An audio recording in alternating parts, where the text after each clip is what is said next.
Agar siz avtotuning sohasi bo'yicha brend nomingizni patentlamoqchi bo'lsangiz, sizga eng kerakli bo'lgan klass bu 37-klass hisoblanadi.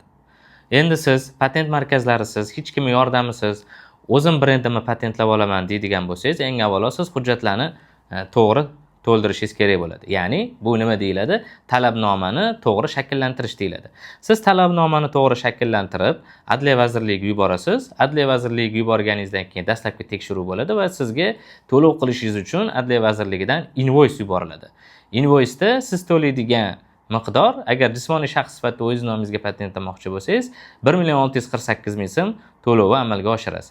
Shu to'lovni amalga oshirganingizdan keyin 7 oydan keyin guvohnoma tayyor bo'ladi. Shu 7 oy ichida har doim aytib o'tganimizdek, rasmiy ekspertiza, mohiyat bo'yicha ekspertiza, Adliya vazirligidan yuborilgan so'rovnomalarga javob berish prosesslari bo'lib o'tadi.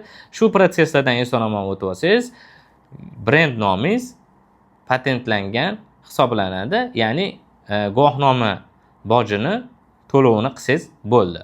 Guvohnoma boji to'lovi 2,802,000 so'mni tashkil etadi. Umumiy miqdorda sizga brendni patentlash 4,450,000 so'mga tushadi.